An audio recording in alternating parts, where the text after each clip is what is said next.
Everyone, welcome. Welcome to EUROBAK talk with His Excellency Marco Alberti, Ambassador of Italy to Kazakhstan.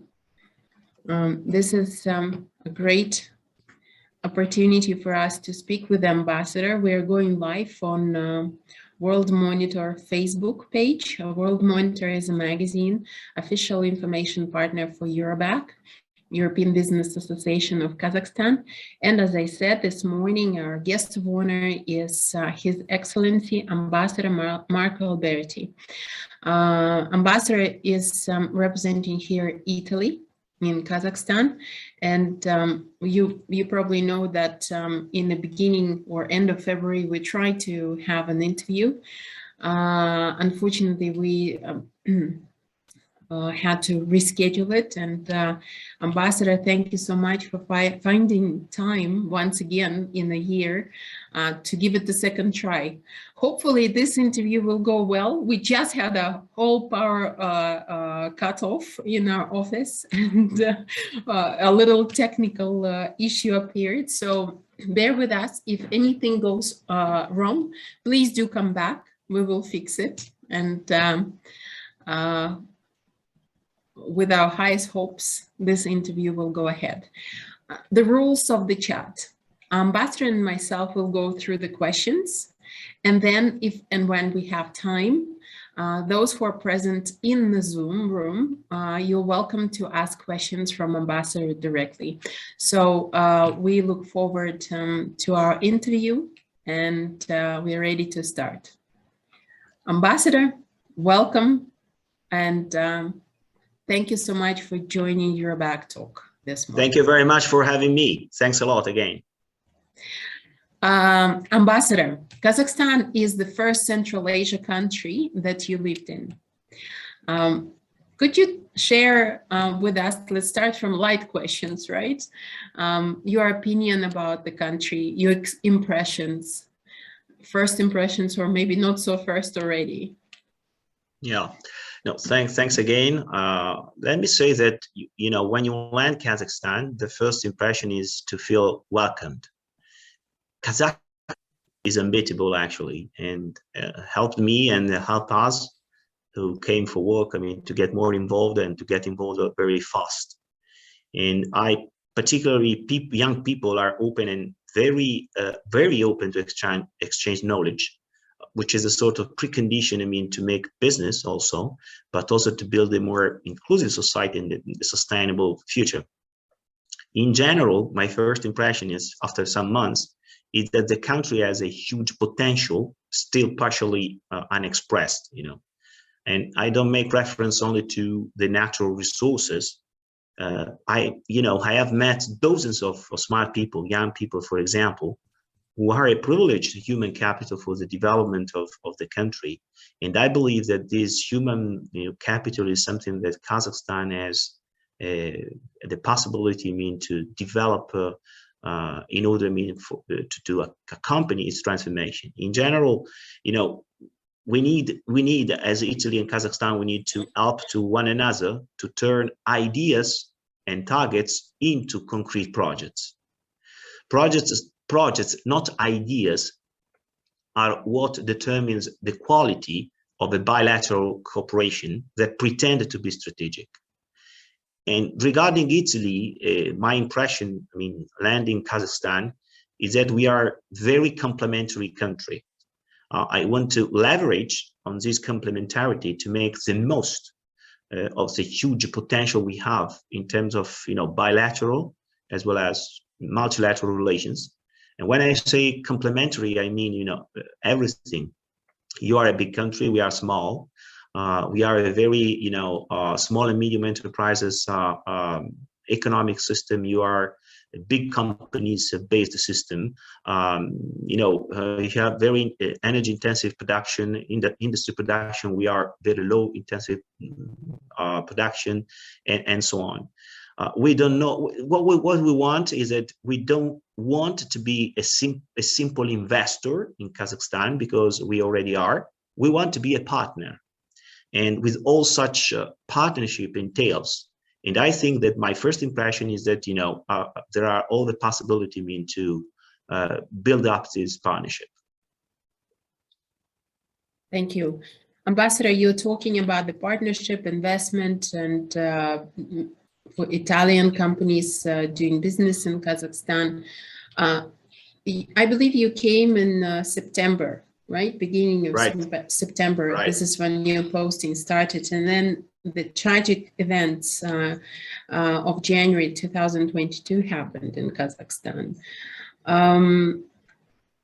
In your opinion, have these events affected business and investment decisions of the Italian companies in regards to Kazakhstan, when they're looking at developing their businesses and looking at Kazakhstan as an investment destination? And if so, then how? Yeah, uncertainty, and instability and the image of violence always scare companies. That's clear. And this is particularly clear and true for small and medium enterprises, like most Italian companies are. And the tragic events of January have generated concern. That's clear. I don't want to deny it. But not only in Italy, all over the world. But we, on our side, we of course condemn any kind of violence and human rights violations. But at the same time, after January, we recognize that Kazakhstan has a very clear leadership that promised transparent investigation and announced a set of reforms, very comprehensive set of reforms to build a new Kazakhstan according to the guidelines and the speech pronounced by President Tokayev on March 16. The road is still long, of course, but this set of reforms can contribute to reduce the concern that companies had in January and transmit the idea of a new stable and attractive business environment in the country. Let me say something, that Italy's answer is in the facts. In February, 1 month after the tragic events, the Italian company Sicim, which is acting in the oil and gas sector, was awarded a new contract in Kazakhstan for $500 million. And at the beginning of March, less than 2 months after the tragic events of January, we inaugurated with ENI the largest wind plant in Kazakhstan in October region. 1 month later, at the beginning of April, we hosted 50 Italian fashion brands in Almaty for the Italian Fashion Week in Almaty, with more than 250 buyers involved. And in May, this month, the Italian companies, the Italian airlines Neos, confirmed the regular flight Milan from June 11th. And the request of pre-booking for the flight to Milan, the direct flight to Milan, was so successful that the company decided to schedule the flight not once a week, but twice a week, and not using the middle range aircraft, but the bigger aircraft than is necessary. And now we have, in fall 2022, we wanted to open a new cultural institute in Almaty, which is based on the culture and business nexus, which is another, help, to develop the Italian presence in the country. And meanwhile, we are, we are working on 2 possible new investments of Italian companies in Kazakhstan, and I'm very confident that very soon we can have good news. I think that in my opinion, it's not hope that generates action. It's action that generates hope. And that's the way we are working with Italian company too, in Kazakhstan. Thank you very much, Ambassador. We had a question about the flights, and you covered that pretty well. I'm going to replace that question with a question: how could we possibly in EUROBAK miss the all those designers and that hangout? This is impossible. It's probably one of the best events that happened in Almaty this year so far. This is a great news. Yes, it is. There are 2 great news. One is that we finally managed to make this flight regular. And the second good news is that this initiative had so much success that we had to double the offer of flights even before starting. We are talking about thousands of pre-bookings for Italy, and vice versa. The companies, small and medium enterprises, have already come using their flight. We made a technical pilot flight in April, and they were very happy. And they already promised that they would come back in October for the fall Italian Almaty Fashion Week. And connecting now, people. We need to have your word that we will be invited, right? Absolutely, you are. You are. You are. No, indeed, this is a wonderful news that I think, when there is a direct flight and when it is easier to travel, it really makes a huge difference on how businesses connect. Absolutely. And in your opinion, apart from fashion industry and the oil and gas, what do you think are the most promising sectors that might increase business between Italy and Kazakhstan?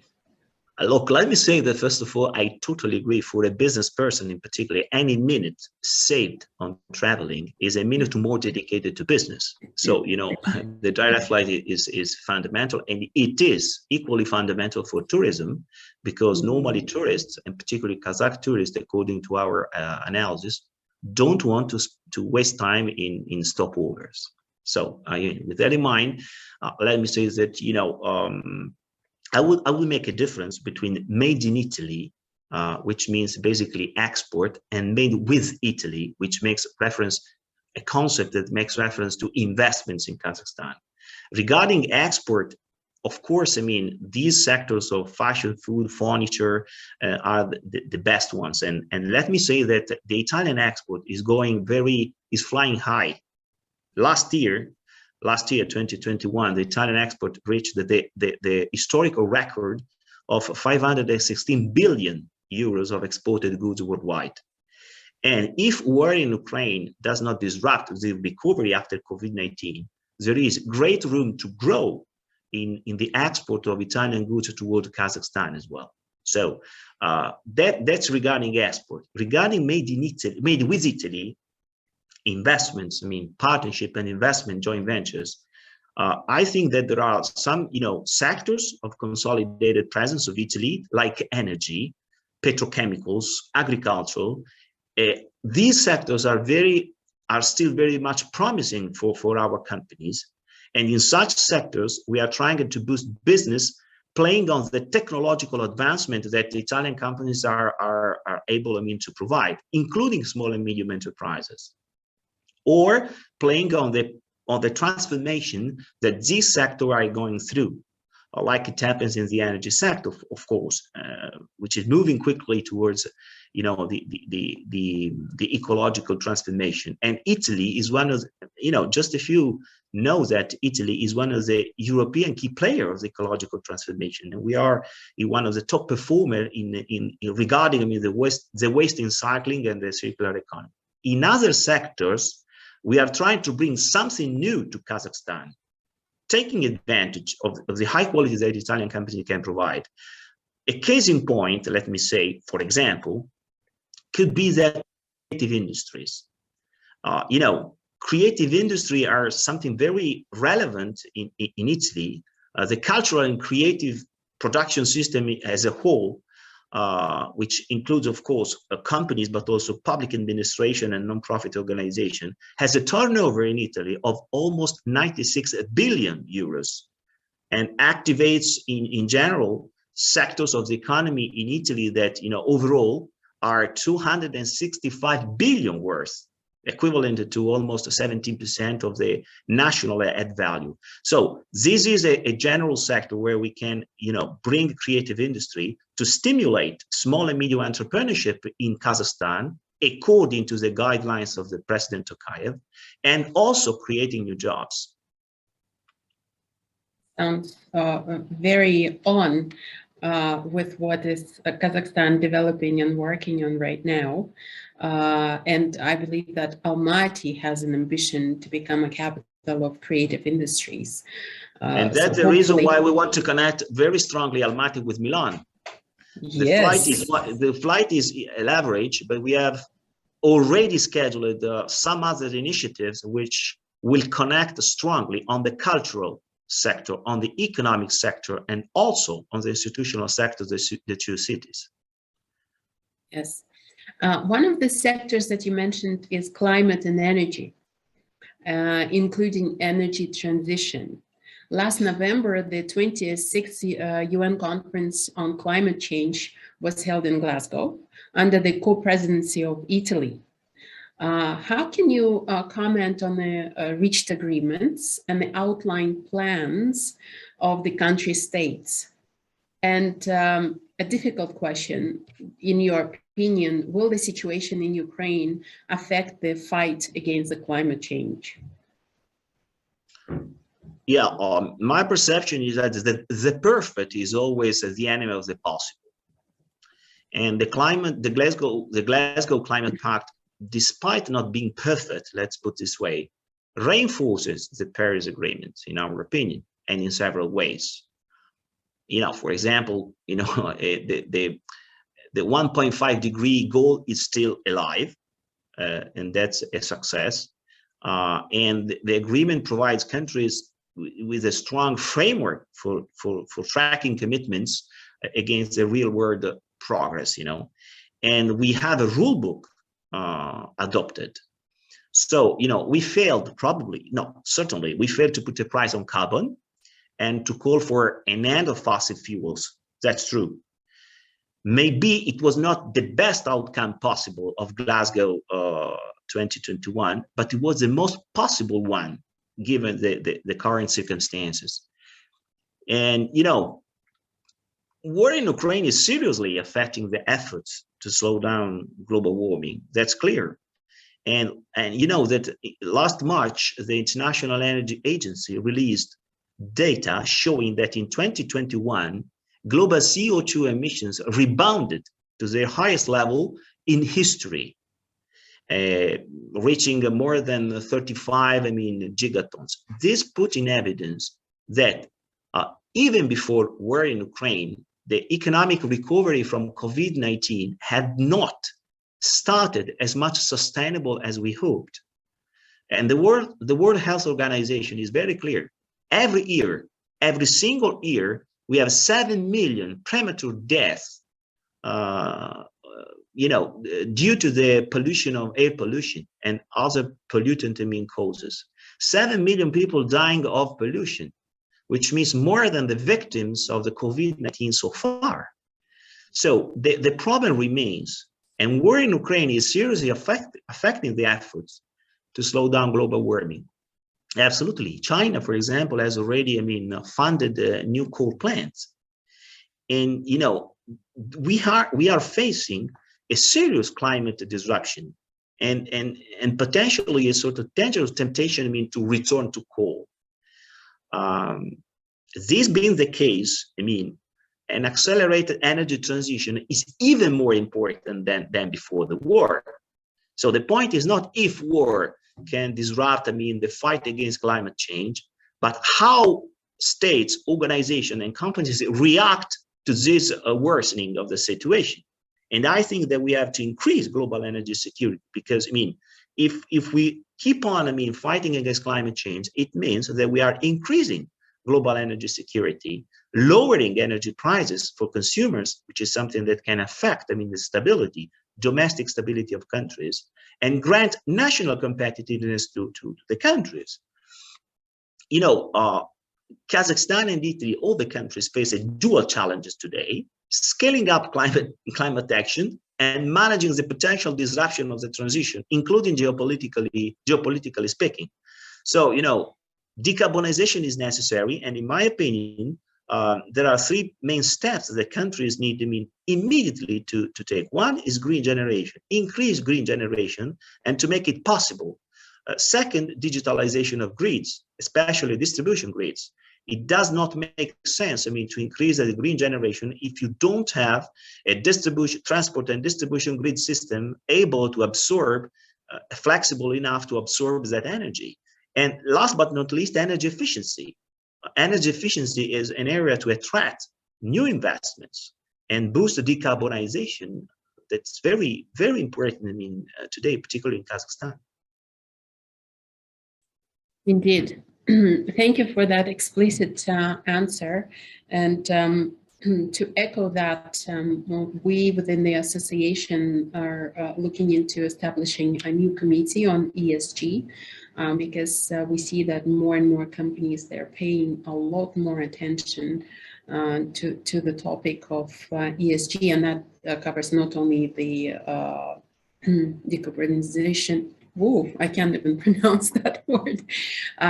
Not only the environmental topics, but there's a lot more involved, and it's becoming more and more valid and more on the agenda. Yes, absolutely. You are absolutely right, and absolutely agree. Sustainability is not just climate sustainability. It is not just having some measure to reduce or to mitigate the impact of some business. The point is having sustainability as an axis of the business strategy, because sustainability today is not environmentally led, is economically led. If you don't believe that through sustainability you can increase the business because it's a way to attract money and to generate a new business, I mean, it's just as simple. You reduce as a sustainability to the concept of a corporate social responsibility, which is very limited compared to the concept of sustainability that the United Nations Agenda 2030 and the sustainable goals have. Exactly. Also, a very important role in that is the dialogues and the engagements between the countries, interaction between business communities of countries, and in this particular case, as we are talking to you, between Kazakhstan and Italy. In addition, what are the projects that are currently receiving maybe more of a special attention? And for you, what is the main topics or tasks for you as an ambassador in the region that you have? Yeah, on the political side, of course, I mean, we support the process of reforms that Kazakhstan has embarked on. And we believe, I mean, that any reforms, any process of reform need to be sustained. And we are, as I said, I mean, we want to be a partner, and the partner is not just an investor. On the economic side, I want, and I feel the responsibility to bring the level of trade exchange between our countries back to the pre-pandemic level. And I want to do that by the end of 2023. Italy, despite the pandemic, is still the second client of Kazakhstan, but I want to increase the exchange because, to diversify the exchange and not only have it concentrated on energy. I think that to go back to the level of trade exchange by the end of 2023 is possible. It's hard, but it's possible. That's a challenge that we are facing. Second, I want to develop a couple of long-term projects to increase the Italian excellence, the Italian presence in Kazakhstan. And we are focused on three main sectors: energy, agri-tech, and creative industry, as I mentioned. Because we believe that in these sectors, Italy can offer a high quality. And of course, I mean, if Kazakhstan is ready and wants, I mean, to cooperate with Italy in these three sectors. The third project, at short and medium term, is the opening of the Italian Cultural Institute, because we believe that culture is not only a series of events or exhibits or something like that. Culture is a platform to reinforce bilateral cooperation, and particularly is a platform to reinforce the axis and the nexus between culture and business, as culture can promote business. That's the idea that we have in mind, working on the opening of the new Italian Cultural Institute. And let me conclude with one point. I mean, Italy launched in 2019 a new coordination exercise called 1+5, Italy plus 5 Central Asian countries. Kazakhstan joined, I mean, this group and is giving a great contribution. And that's a very clear objective, how Italy can, I mean, coordinate and develop a sort of more stronger presence on the political, institutional, and educational level in Kazakhstan. At the end of July, we will have, I mean, an Italian university, Bicocca, launching a new summer school dedicated to sustainable development in Kazakhstan. 1 week in Almaty, 1 week in Astana. So there are a lot of projects in, you know, on the pipeline. This camp is for children or for adults? What age group? No, it's for young people at the university level. Mm-hmm. Very interesting. We'll send you information, of course. Yes, and I'm sure that those who are watching would be interested to learn a little more. I know that here in Kazakhstan, people love Italy. I think worldwide, you know. And it would be very interesting to share that information with our members on whatever projects you have. You did mention the energy, the creative industries, and agro. We didn't touch much on the agro, and I know it's not in the set of questions that we prepared, but would you mind to elaborate a little bit more on that? Yes. You know, that's my personal opinion, but observing Kazakhstan, and I was told that Kazakhstan has 30 million of arable acres, you know. So if you have such quantity of land, it's a resource. But, you know, in order to transform these potential resource projects into, you know, business, you need two things. One, many people, or a lot of technology. So if you don't have many people on your territory, you need a lot of technology. And it's exactly what Italy is focusing on. I mean, joint ventures with Italian companies that are very technological advanced, that can offer sort of, you know, joint ventures with you know, Kazakh companies, in order to increase and optimize the possibility to use the land, the arable acres that are still, I mean, available for production. And to give you an example, last year, an Italian company, which is SDF, Same, closed up a joint venture with a Kazakh company, Agromash, and that's a joint venture which is working very well on the, you know, on the exploitation of the great potential, agricultural potential that Kazakhstan has. Joint venture means cooperation. So we can offer something, and the Kazakh companies can offer something else. And that's a joint venture that is expected to grow this year. More investments, more, you know, technology injected into the system, and more possibility, I mean, you know, to increase this, to transform this potential into production. This is great. Thank you very much for sharing that. And we have a last question in the set of this interview from our editorial team, and then we will open the floor for those who are present. And our question from editors, so to say, is to talk a little bit about you as a diplomat, you personally, and generally, what is successful diplomacy or a successful diplomat today? What does it involve? What qualities you need to have in order to respond to changing events in the world, and what is important for a diplomat to have right now, do you think? Yeah, I will tell something regarding myself. I mean, I just have in my mind a sentence, a quote by Grace Hopper. Grace Hopper was a pioneer of, you know, computing, I mean, programming. Grace Hopper used to say that, you know, the sentence, "We have always done this way," is one of the most dangerous for the human beings. So that's exactly, I mean, what I believe when I work in diplomacy. Is there any different way to do what we are doing?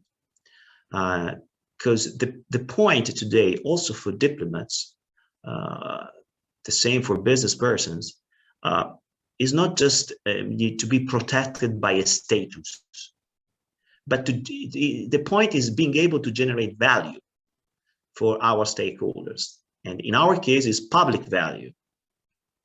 Stakeholders require value, tangible value. And if you do the same things in the same way, you don't generate value. In my view, I think the first point is a sort of open leadership, to be open leader. The concept of command and control that we have experienced in the past decades is old-fashioned. It doesn't work, not because it was wrong, because it was a completely different style of leadership.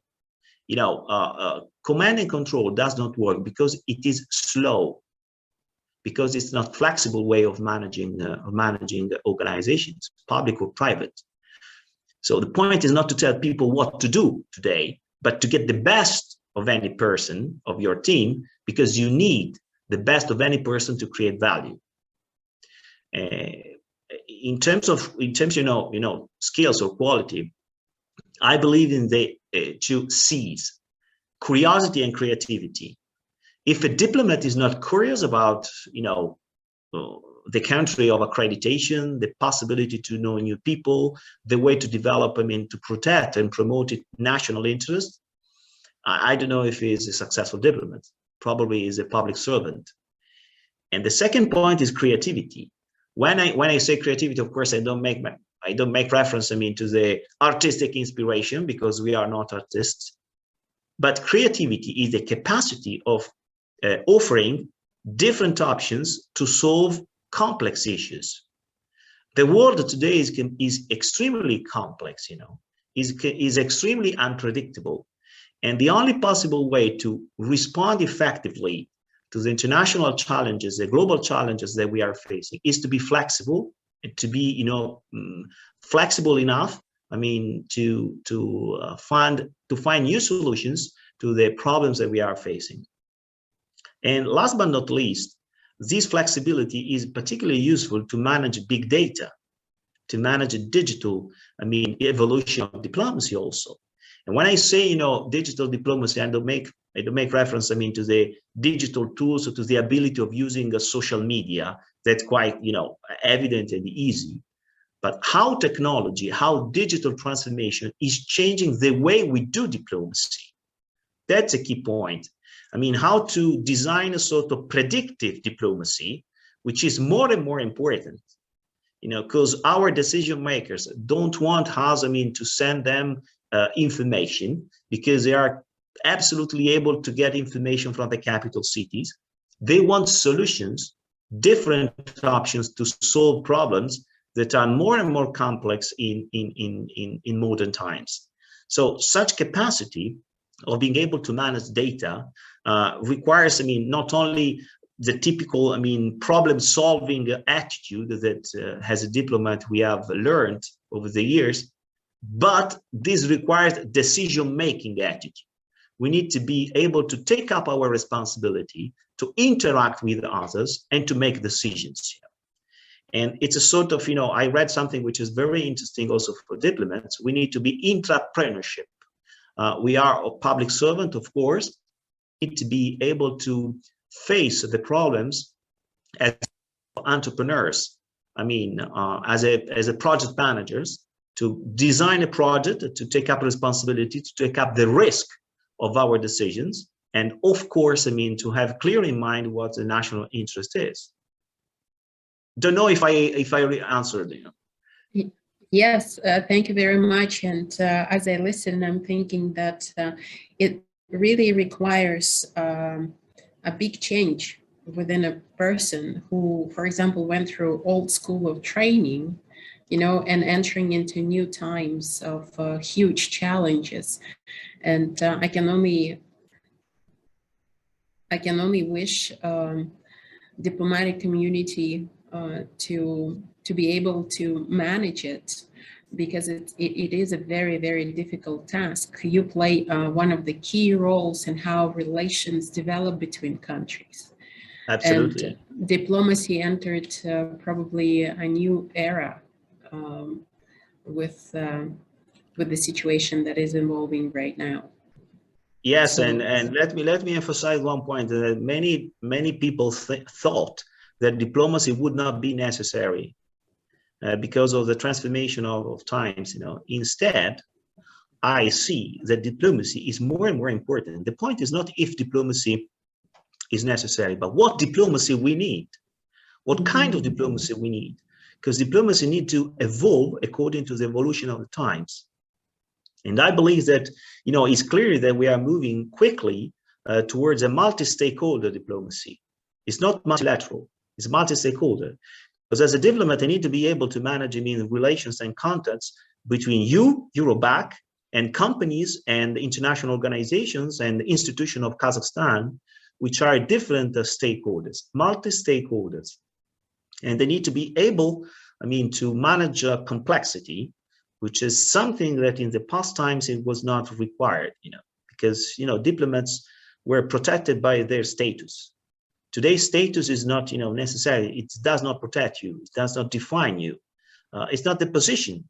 It's not what the diplomat is. It's what the diplomat is able to do that defines, the value that you can create. Certainly, it's a very creative way to look at diplomacy. And Ambassador, thank you so much for sharing your thoughts with us for this interview. And now it's my honor and a pleasure to open the floor to those who are present in the Zoom room. We will wrap up with a Facebook live broadcast, and we are here, and we will continue recording the questions, and if they're great, they will be kept within the interview, or we will edit them. We keep that right. So thank you. And those who are present, you're more than welcome to unmute your microphone and ask your questions. I see that Ambassador of Greece is here. Welcome, Ambassador. Great honor to see you. I see that Consulate General of Turkey is here. Yes. Who else? Who else is here? You can introduce yourselves. You can unmute your microphones, ask your questions away. You can just say hello. It's a great honor to see here also our board member, Victoria Simonova. She is the board member and the secretary of the board. And a number of people are here. So please, any questions? Anything else, Ambassador, you'd like to add? If we don't have the questions? No, yes, this point of digital diplomacy is something that we are working very intensively also in Kazakhstan, because when you say digital diplomacy, I insist, it's not just using social media or Twitter, but it's thinking digital. And when you say digital diplomacy, you automatically make reference to cyber diplomacy, which is a part of digital diplomacy. But even more than this, you make reference to the predictive diplomacy we are going towards. So analysis is something that we have to do, but this analysis is expected to be more and more predictive, not not the facts, but also not what happened, but also the diplomats are requested, to imagine a future among the various possible. And make a suggestion on how the companies or how the institution can develop that path towards that future, which is much more relevant responsibility than in the past. That's very important. And I tried, to put myself at trial, getting out diplomacy and putting myself inside the business. I spent 9 years working for a company, because I believe that it's necessary in order to, promote economic diplomacy. You need to understand how companies think, how companies create strategy, and how public institution can help the strategy the company has developed in the economic diplomacy, and vice versa. Companies need the vision that diplomacy can offer, the global vision, the connecting the points that diplomacy is very, very effective to do. So there's a future of cooperation, public and private cooperation, that diplomacy can help to develop. So let me say that, it's not public and private actually, as it happened in the past. It's public with private. Indeed, indeed. Thank you very much, Ambassador, for elaborating on that. Yes, we have a raised hand. Dana, please ask your question. Hi, everyone. My name is Dana. Thank you, Mr. Ambassador, for a very interesting discussion. I represent Atasu Group. It's the largest transport and logistics firm. And actually, we are working with lots of European exporters and specializing on delivering cargo from China through Kazakhstan to Europe, and from Europe to Kazakhstan, Central Asia, and to China. So my question is that, could you please recommend, we are now currently are meeting with trade and investment departments from different European embassies. So I just don't know your structure. Maybe you could recommend who we could meet from the Italian embassy to talk about how we could work with Italian exporters. Yeah, I will put you in touch. I mean, the Italian system in Kazakhstan is the embassy, of course. We have, in Nur-Sultan. Then we have some honorary consuls. I see, Pietro Calà already connected. And we have an Italian trade agency located in Almaty. So I will put you in touch. If you send me your email, I will put you in touch with our economic attaché here at the embassy and with the director of Italian trade agency, because we have a lot of import export through Kazakhstan, which can be reinforced. Absolutely. Great, many thanks. Yeah, sure. So I will send you an email. Julia, can I please later ask on the... We'll arrange for that. Thank you, Dana. Yes? Thank you. Okay, thank I you so see much. here that Ambassador of Bulgaria is here as well. We have representatives from the Embassy of the Kingdom of the Netherlands. Any questions, colleagues?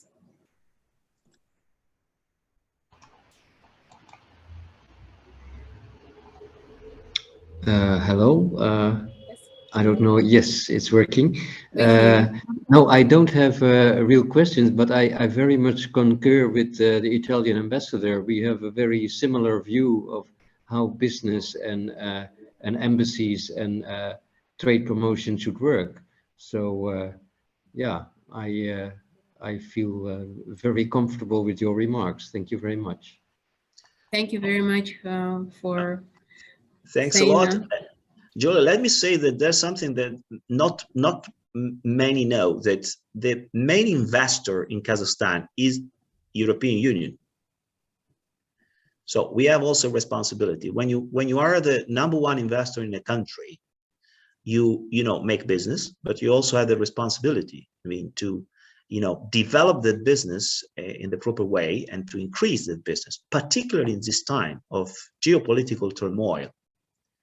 And that's exactly what I want to emphasize. Europe is here to stay. Europe is here to collaborate. Italy and Europe. Europe is here to grow. This is very good to hear.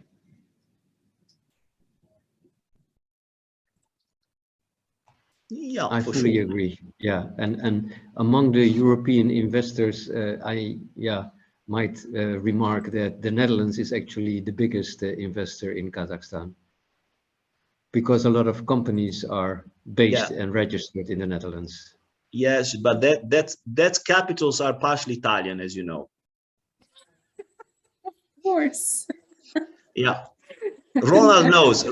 Let's say that we are together we are very big investors. And look, here with the ambassador of Greece, we can go back to the movie of a big fat Greek wedding and say almost everything comes from Greece, right? Yeah.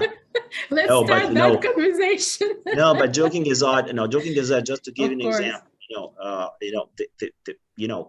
Karachaganak, is a big giant, project, and there are 5 companies involved in the consortium, and 2 of them have responsibility of managing the consortium. One is ENI and one is Shell. So the presence of Netherlands and Italy here is relevant, absolutely. And I think that it's interesting because as I mentioned, the tragic facts of January have scared companies, but as far as Italian companies are concerned, they did not leave the country and they did not stop their projects. So we insist on transparency of investigation, and Kazakhstan is moving on this. But on the other side, we are ready, to bet on Kazakhstan if Kazakhstan, sustains and supports our presence here, of course. And what you said, it's by the actions that you communicate your message to your Italian companies by launching the flight and not stopping that idea and bringing in more and more projects. And I think that we can only wish Kazakhstan to remain its very wise position and continue cooperation and engagement and constructive dialogue with all the states. You know that this year we are celebrating the 30th anniversary of diplomatic relations. Mm-hmm. And another, signal that a message that we wanted to launch. We prepared a program which is called, we present to the media, a program which is called Together Towards 2050. For the 30th anniversary, we don't want to make an event. We prepared 30 events. 30 events for 30 years. Along the entire year, every month, we have events on economic side, on the cultural side, continuously along the entire year. And we wanted, to call this program, to name this program Together, because we want to cooperate towards 2050. The best way to celebrate, in our opinion, the best way to celebrate the 30th anniversary is not looking back, is looking at the future. And that's the reason why we put 2050, not the past, but 2050 as a next step, in 30 years where we want to be as country, as diplomatic cooperation, as whatever. So 30 events, we are making a great effort, believe me, because we are a small team here, but, we wanted to emphasize this will of cooperation. This sounds great, Ambassador. We as EUROBAK are at your disposal for informing business community on the events. We have an electronic bulletin that goes out. We could do interviews of the sort, and support you in any way we can. By this, with your permission, we probably will wrap up on this interview. Once again, I'd like to take this opportunity and thank you for being with us, for your time, for Italy being in Kazakhstan, being with Kazakhstan, being in Kazakhstan, and also elaborating our cooperation and our relations. And just wish everyone good health and peace. Thank you very much. Thank you. All the best, and thank you everyone for being here. And till next time. Thanks a lot. Good luck. Thank you. All the best.